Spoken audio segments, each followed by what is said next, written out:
Hier, vous m'avez carrément fait pleurer au téléphone, on s'est parlé, et je lui ai dit, est-ce que tu peux me redire tout ça en vrai? Mais il m'a dit, bien sûr, j'ai jamais menti. À quel âge vous avez rencontré J'avais 16-17 ans. 16-17 ans. 16-17 ans, et c'est quoi? Comment vous l'avez rencontré? J'étais avec Jean-Jacques Debout. Ouais. Et Jean-Jacques, un soir, parce que j'étais très proche de Jean-Jacques et de Chantal, j'ai vécu chez eux quelques temps, et avant d'être connu. Et Jean-Jacques, un jour, me dit, écoute, demain, on va voir Charles Trenet, Chantal est fatiguée. Ouais. Je dis, mais Charles Trenet, il est mort. Et il me dit, mais non, il n'est pas mort. D'ailleurs, tu vas le voir demain soir. Et Jacques Pessis, avec Vincent Perrault, nous amène à Rungis. Il avait 70 ans, vous en aviez 16. Il avait 72, 73. Ouais. Et je suis quoi, Charles Trenet à Rungis, c'est une blague. Et il était là, effectivement. Et on a eu un coup de foudre. Enfin, ça a été... Jean-Jacques Debout m'appelait le mime parlant. Je parle beaucoup avec les mains. Alors, coup de foudre, et pour qu'on avance un peu, il vous invite à passer quelques jours chez vous sur les bords de Marne. Chez lui, pardon. Chez moi. Oui, enfin, chez vous, enfin chez lui. Et c'était même pas quelques jours, c'était une journée ou deux. Ouais. Et puis là, ça se passe tellement bien qu'il me dit, mais tu fais quoi demain? Tu veux pas venir avec moi? On va à Nice, etc. Ben, je dis, moi, je veux bien, c'est presque les vacances. Ouais. Donc j'appelle mon père. Je dis, papa, il y a Charles Trenet qui m'invite à passer quelques jours avec lui. On rappelle que vous avez 16-17 ans, votre père, il dit, c'est cool. Et papa, voilà. Et papa me dit, mais écoute, vas-y. Mais qui est là-bas avec C'est sa demi-sœur. C'est lui. Bah, c'est lui, Daniel. C'est la demi-sœur de Charles. Et là, c'est moi. Ouais. Oui. C'était à la closerie, ça, la closerie. Donc, et vous êtes resté 3 mois quasiment. On est resté, ouais, tout l'été. Tout l'été avec lui. Les vêtements, il m'a offert tous ses vêtements parce qu'on avait la même taille. Ouais. Et d'ailleurs, souvent, on allait faire les courses à Jouan et il me faisait passer pour son fils.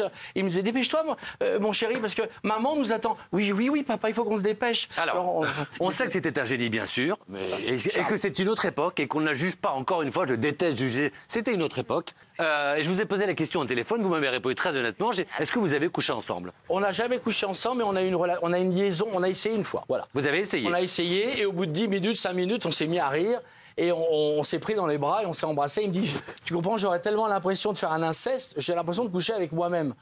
Mais vous m'avez dit, j'étais amoureux de lui sincèrement, mais si je suis très honnête, j'avais 20 ans et je couchais avec un monsieur de 70, j'avais envie de coucher avec des gens de mon âge. Mais j'étais amoureux, mais physiquement et sexuellement, j'arrivais pas. Et non, c'est compliqué. Et puis Charles avait aussi, il aimait bien tout ce qui était les garçons faibles, musclés, etc. Enfin, il aimait les belles choses. Et on était tellement proches avec Charles, on avait une sorte de fusion. Il me considérait un peu comme son fils, j'étais un peu son petit frère. J'ai des courriers quand j'ai fait mon service, je vous ai amené quelques petites choses de Charles. J'ai fait mon service sur la Jeanne d'Arc. Alors le Pacha, il va y avoir ministre de la Culture. Quand tu as 22 ans, le type commençait à avoir la trouille. Des cachets du ministère de la Culture. Mais on rendez compte, des lettres manuscrites de Charles Trenet. Et donc ça, j'en ai des centaines. Et c'est vrai que, d'ailleurs, il y a même une lettre où il parle de Lynn Renaud en disant qu'elle me trouve méchant, déjà à l'époque. Tu vois, c'est comme ça, il était visionnaire. C'est merveilleux. Mais ce que j'aimerais savoir, c'est bon, effectivement. C'était l'homme de ma vie. C'est l'homme de ma vie. C'est l'homme de ma vie. Vous étiez amoureux, mais sexuellement, ça marchait pas. Non. Après, vous avez été très honnête. Vous m'avez dit, il aimait l'argent, il aimait la boisson, il aimait l'argent au point de faire collection de ce qu'on appelait des pascals à l'époque. C'était des billets de 500 francs, ça serait des billets de 100 € aujourd'hui. Et tu m'as dit, il m'en donnait plein, et puis il me disait, va t'habiller, j'achetais des montres, des fringues, tout ça. Plein, il me donnait de temps à autre, parce que il avait au-dessous de son frigo, il avait un attaché-caisse. Ouais. Et un jour, il me dit, viens, je vais te montrer. Toi, tu collectionnes Napoléon, moi, je collectionne les Pascal. Donc, les billets de 100 €. C'est qui les Pascal? Moi, je pensais à Pascal Sevran, parce qu'il était copain avec Pascal. Les jaunes. Et en fait, il m'ouvre. Il connaît. Voilà. Il m'ouvre son pas. Et je vois, il y en a beaucoup, tu es un grand collectionneur. Je lui dis, il me dit, oui, je vais t'en donner un, mais tu le gardes, tu vas faire des enfants comme ça, des petits.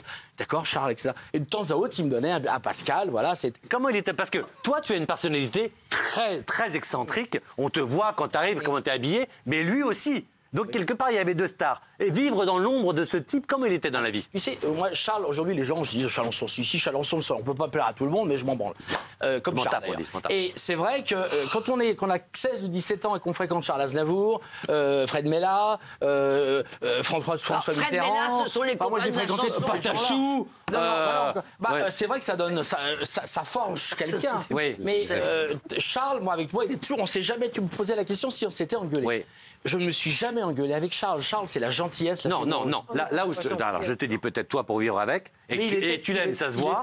J'ai beaucoup de producteurs qui ont travaillé avec. Il était très C'était difficile. des valises d'argent. Il était colérique. Il était très difficile. Et radin. Il avait Et radin. alors mes enfants. Tu m'as dit au téléphone, il était égoïste. Tu m'as dit, il était égoïste. Je vais vous raconter une histoire. Ah. Il y a quelques années, on va un jour comme ça au Fouquet's. Il y avait Charles Aznavour, il y avait je sais plus qui, il y avait Gilbert Rozon, son producteur. On était 4-5. Ok. Et généralement, j'adore le vin, donc je choisis le maître d'hôtel vient me voir. Il me dit Pierre-Jean, qu'est-ce qu'on boit aujourd'hui? Il me dit j'ai du Mouton Rothschild 75 en promotion. Très bien. Je dis c'est bien le Mouton Rothschild 75. Ah oui, oui. Et j'ai dit bon, on va en prendre une bouteille.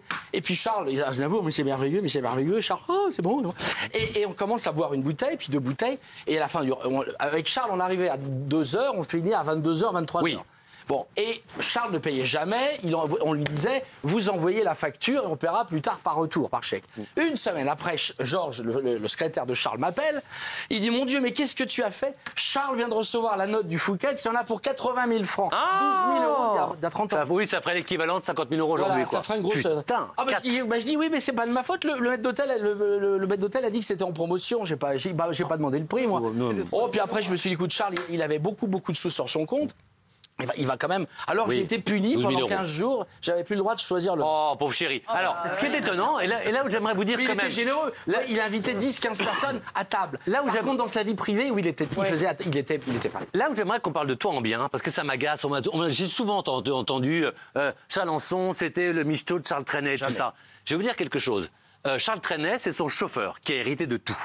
Et tu m'as dit que toi, un jour, il m'a dit, j'en ai marre de mon chauffeur, c'est toi qui vas le devenir, et donc c'est toi qui aurais dû hériter. C'est vrai, ça? Oui, Charles s'était engueulé avec son chauffeur, avec son secrétaire. C'était plus qu'un chauffeur, c'était son secrétaire, Georges, que j'adore aussi, qui est un ami.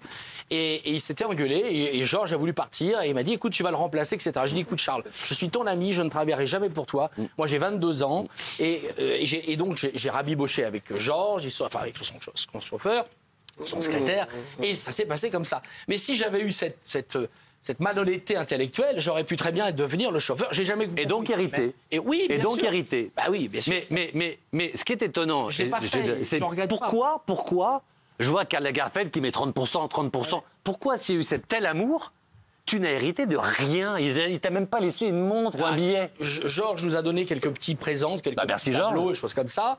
Et il a été bon, voilà. Mais Charles pensait qu'après sa mort, c'était un peu comme Rosa Crédit, tu comprends? Après moi le déluge. Il pensait que Georges, son héritier, prendrait soin de ses amis, etc. Ce qui malheureusement c'est pas arrivé. Et le pauvre garçon a été escroqué il y a une histoire, etc. Et vous êtes au courant de Oui, il a tout planté. Assez horrible. Oui. Et d'ailleurs aujourd'hui on parle quasiment plus de Charles Trenet à cause de tout ça. C'est assez terrible. Mais c'est vrai, à l'époque, moi j'avais demandé à Charles, je lui avais dit, j'étais trop jeune, j'avais 25 ans, 26 ans. Mais ça prouve quand même, tu vois, qu'on arrête de dire michto. Et j'ai dit à Charles, va voir Dominique Strauss-Kahn, qui était ministre des Finances. Ouais. Il y avait Elisabeth Clément, qui était l'avocate de Charles à l'époque. Ils sont allés voir DSK. Et à l'époque, Dominique Strauss-Kahn avait dit à Charles, il faut absolument que vous fassiez une fondation, mais il faut donner 5 millions de francs. C'était bien lui, c'était Strauss-Kahn, ouais.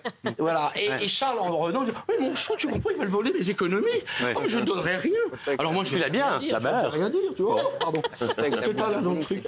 C'est mes bijoux. Je perds mes bijoux. Oh là là, attention. Oui, excuse-moi. Benoît, question. Je t'en prie. Moi, j'arrive pas à m'arrêter de penser que vous avez eu la vie de Liberace, ce fameux film où il y avait un prolongement narcissique de ce chanteur qui reprochait tout sur son jeune éphèbe. Et c'était un peu, il voulait devenir, dans le film d'ailleurs, il devient chauffeur, Matt Damon, de Liberace.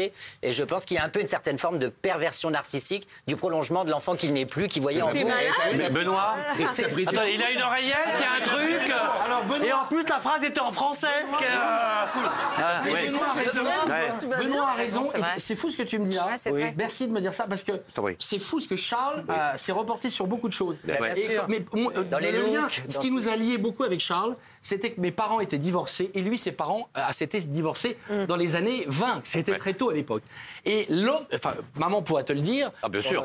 Et Mbappé. voilà, tu connais que tu. Bien sûr, je vais appeler ta mère demain. D'ailleurs, comme Daniel, tu vois, elle est célibataire en ce moment. Je suis pas ta mère. Je suis pas ta mère, elle dit. Je suis pas ta mère. Oui. Et Charles, la fixation de Charles, c'était toujours de remettre mon père avec maman pour qu'ils soient mariés. Alors j'ai une dernière question, très vite, parce que je veux aussi qu'on parle de Daniel. Le dernier saut, tu as été le dernier à lui tenir la main lorsqu'il est mort. À l'hôpital. À l'hôpital, à cause de l'alcool, il buvait beaucoup. Qu'est-ce que vous vous êtes dit? C'est indiscret de te demander?